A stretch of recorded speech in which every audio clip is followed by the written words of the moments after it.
هل ستتخلى ألمانيا عن الموهبة نوح درويش لصالح فرنسا أو العراق؟ نوح درويش موهبة من أصول عراقية صنعت الحدث في بطولة أوروبا للناشئين.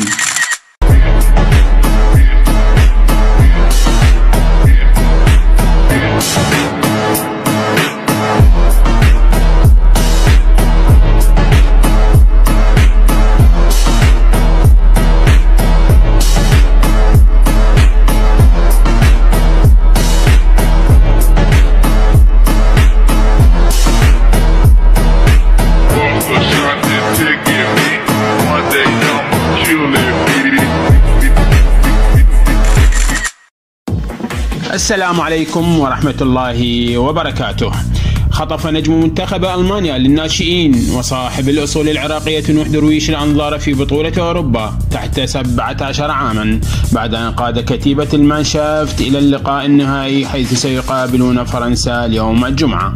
درويش صاحب الرقم 10 الذي يبلغ بعد 17 عاما بات على رادار عمالقة البطولات الأوروبية بحسب تقرير صحيفة موندو ديبورتيفو الإسبانية الخميس. ونشأ درويش في فرايبورغ ومثل فريق المدينة ولم يتبق له سوى عام واحد على عقده مع الفريق، ويملك الآن خياران يتمثلان بالتجديد مع فريقه أو النظر في العروض المقدمة وأولها من باريس سان جيرمان الفرنسي.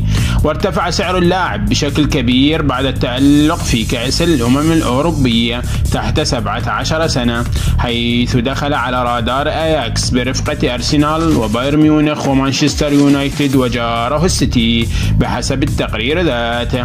وكان درويش حاسما في جميع مباريات منتخب بلاده في بطولة أوروبا، حيث سجل هدفا ضد البرتغال مع تمريرة حاسمة أيضا، وتألق أمام فرنسا في دور المجموعات بتمريرة حاسمة في الفوز 3-1، وسجل مرة أخرى في مرمى اسكتلندا وأظهر شخصيته ضد سويسرا في ربع النهائي مع تمريرتين ضد بولندا في نصف النهائي ليقدم مع مجموعه هدفان و4 تمريرات حاسمة.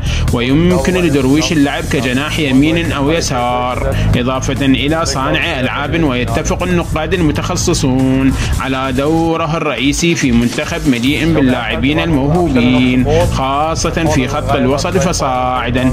ويلعب درويش إلى جانب باريس برونو وهيرمان، وهما موهبتان متألقتان في بروسيا دورتموند، إضافة إلى آسان ويدراغو لاعب خط وسط شالكة برفقة وين أوساوي وإريك دا سيلفا. درويش الذي سيواجه في النهائي منتخب فرنسا بلد والده، يمكنه اللعب لمنتخب فرنسا أو العراق بلد والدته، وكان والده قد انتقل إلى فرايبورغ بالقرب من الحدود منذ سنوات، حيث يعمل مترجما وأيضا مدربا في إحدى المدارس التابعة للاتحاد الألماني.